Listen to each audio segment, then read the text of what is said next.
If you're looking for your next epic story with overpowered main characters, intense battles, or just some fresh new worlds to explore, you are in the right place. So, buckle up, because today I'm bringing you some must-read manhwa and manhwa recommendations that'll keep you hooked from start to very finish.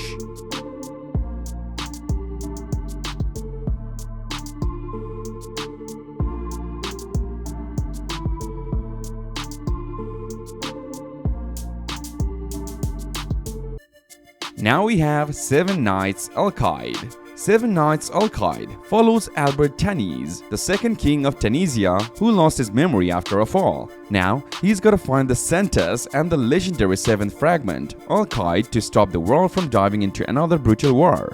Along the way, he teams up with some cool adventurers to save continent. Albert is not super OP.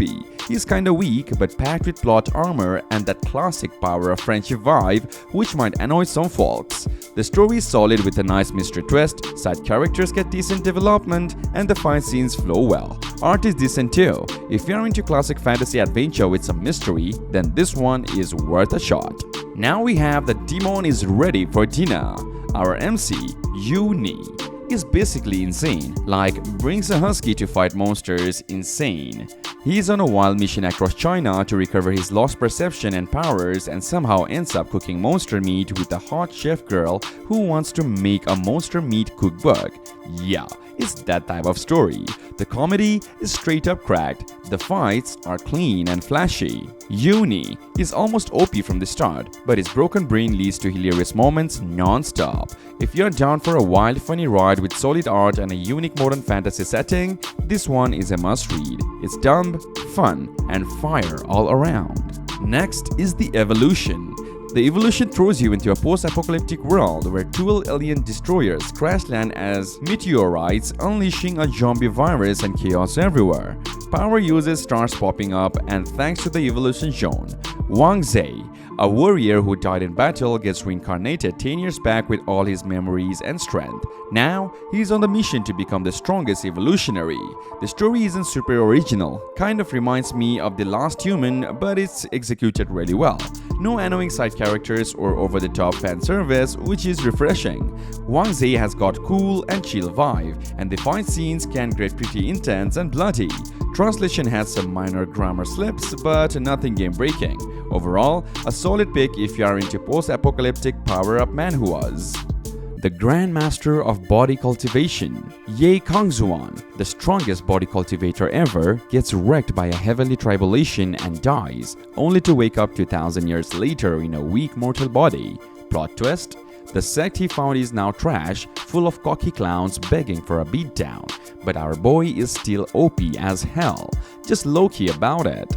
He goes full savage mode, fixing the mess while roasting arrogant punks left and right. It's classic cultivation stuff, mistaken identity, trash-talking villains, some random fan service, and the MC clapping everyone with zero effort. Nothing super original, but if you love watching people course death every 5 panels, then this one is a fun, easy flex read. Moving on, we have The Healing Solaris Cleric. The Healing Solaris Cleric is about Kai, a super nice guy who is always helping others, even in the toughest VR MMO game called MID. Because of his kindness, he unlocks a rare hidden class, Solaris Cleric, and suddenly the game starts rewarding his good deeds. With tons of ruthless players around, can this nice dude rise to the top?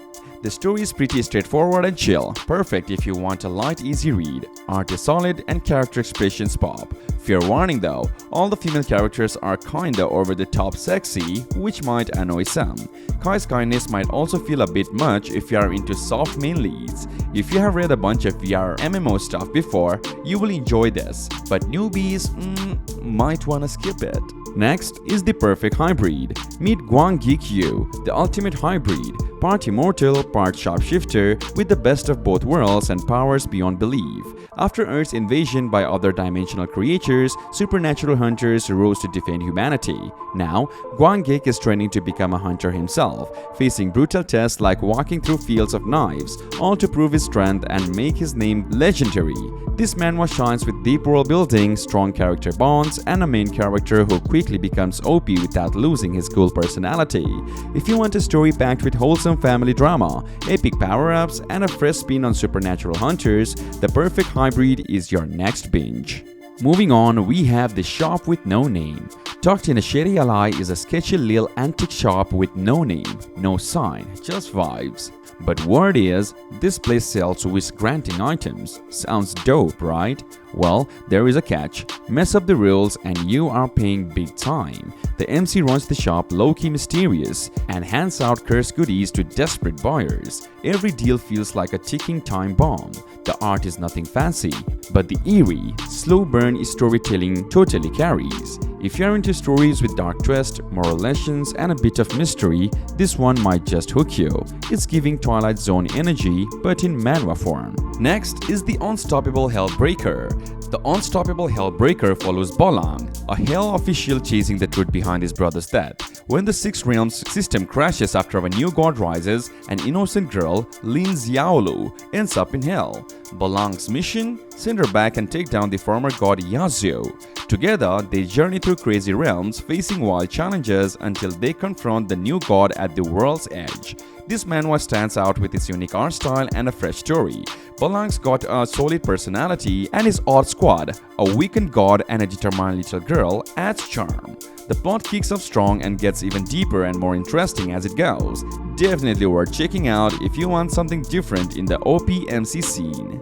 Okay, we are almost at the end of our video, and the next one we have is the world-class extras walkthrough. Imagine being trapped inside the very game you spent years grinding, but as the useless third prince, marked to die. Kim Kyung-sam's life flips upside down when he wakes up as this wastrel NPC about to get executed. Sounds hopeless, right? Wrong, because Kim knows the game inside out and he's not going down without a fight. With his unbeatable knowledge and zero fear, he's ready to rewrite his fate, no matter how many times he has to try. This manhwa delivers epic power-ups, mind-blowing strategy, and a main character who is low-key, OP but insanely clever. If you love stories about underdogs flipping the script, breaking the systems, and rising to the top, the world-class extras walkthrough is exactly what you need. Moving on, we have They Say I Am the Future King. Okay, so imagine you are just a regular guy. Well, not that regular. You do write a Cultivation webcomic. One day, you are dragged into a blind date, and boom, the girl casually drops the bomb that the entire world is about to transform into a real-life cultivation apocalypse. That's the one set up for They Say I Am the Future King.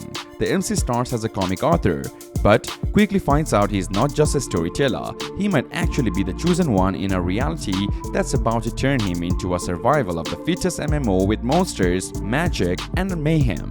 He's calm, calculated, and honestly way smarter than an average OP MC. Sure, the translation is a bit janky at times, but the story and the concept carry it hard. If you're into MCs who go from relatable human to future king level threat while keeping their wrists sharp and their enemies sweating, this manhwa is one you don't want to sleep on.